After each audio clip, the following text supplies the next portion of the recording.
And welcome back, COSA 25 folks. Professor Almeida here. Happy Thursday, everyone. I'm currently hanging out in the Canvas live chat. I'll be there every Thursday, 9 a.m. to noon. So if you have questions, feel free to drop in. As a matter of fact, let me show you in Canvas right here. All right, here is the live chat. Again, I'll be here 9 a.m. to noon Pacific time on Thursdays. Feel free to drop into the chat if you have questions. You can also use this space to talk amongst yourselves. So remember, Thursdays, I'm here in the live chat, 9 a.m. to noon. Fridays, if you need to see me in person, you can drop by the LAC COS Computer Lab in M229, and I'll be there from 9 a.m. to 11 a.m. again if you need to see me in person. So in this video, I want to quickly recap what you need to do for your first week. Okay, I hope you had a chance to settle in, and then we'll get into week 2. Remember that Canvas modules open 2 weeks at a time. So without further ado, let's go ahead and get started here. So to recap for your first week, you do have an assignment due on Monday, March 11th. Okay, your Access Chapter 1 sim book on creating a database and tables. As a matter of fact, I have it right here. Your goal is to fill this progress meter all the way to 100%. You'll see there are 20 tasks and they are spread out throughout this chapter. Okay, you can see right here, these are the tasks that you need to do. Okay, so again, you want to fill that progress meter to 100%. Don't worry about all of this where it says none. Okay, but you do need to fill your progress meter to 100%.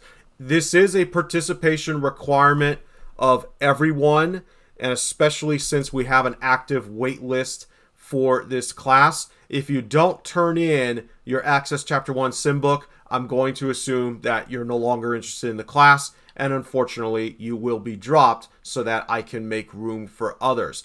Additionally, with sim books, they do need to be turned in on time. You cannot go back for late credit. These are easy points, so you don't want to leave these easy points on the table. Okay, so if you haven't done your Chapter 1 sim book, please make sure to get it completed soon, and especially by Monday night.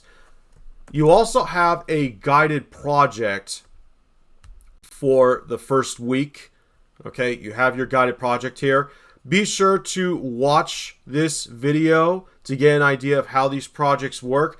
Additionally, with these guided projects, they do give you hints on what to do for certain things. So for example, to create a new table in Access, they will drop the hint to go to the Create tab in the ribbon, the Tables group, and then to click on Table. Okay, so little hints like that, you want to make a note of it because you will need those hints for your independent projects in week 2. We'll get to that in a moment, but also keep in mind with this class, it is Microsoft Access for Windows. You do need to have access to a Windows PC. You can see that I'm running a Windows 11 virtual machine here, but you do need access to a Windows PC, and you need to install Microsoft 365. And to do that, you want to go to office.com, log in with your LBCC account as described in the syllabus.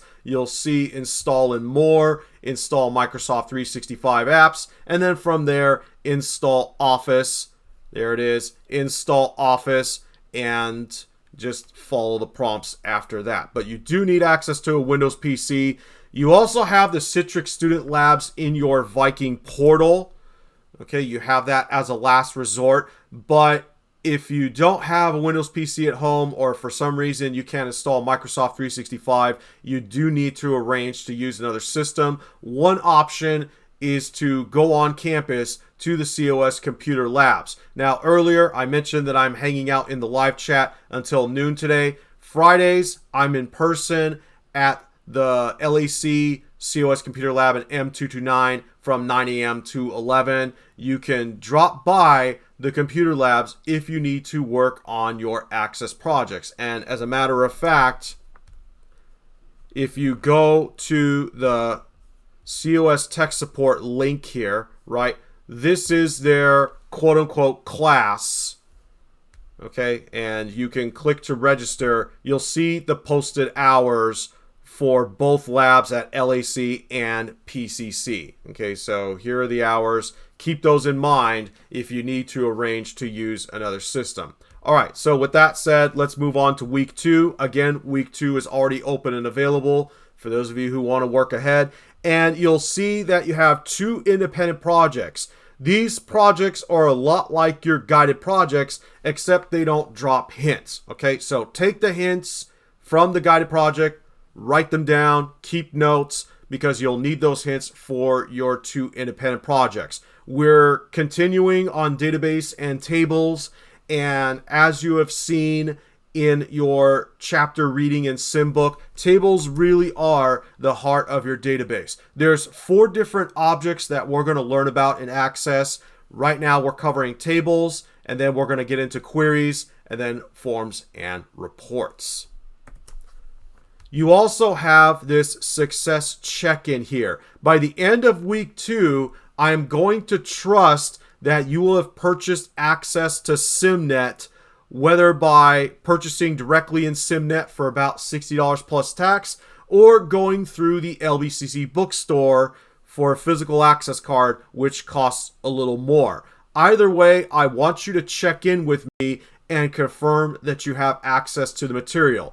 And by doing so, you will unlock week 3 when March 18th rolls around. Okay, so by that Monday, March 18th, if week 3 is still grayed out, it means you didn't check in with me. You'll have to visit the success check-in form, which will be read-only after Sunday, March 17th. Okay, so that's what you have going on for week 2.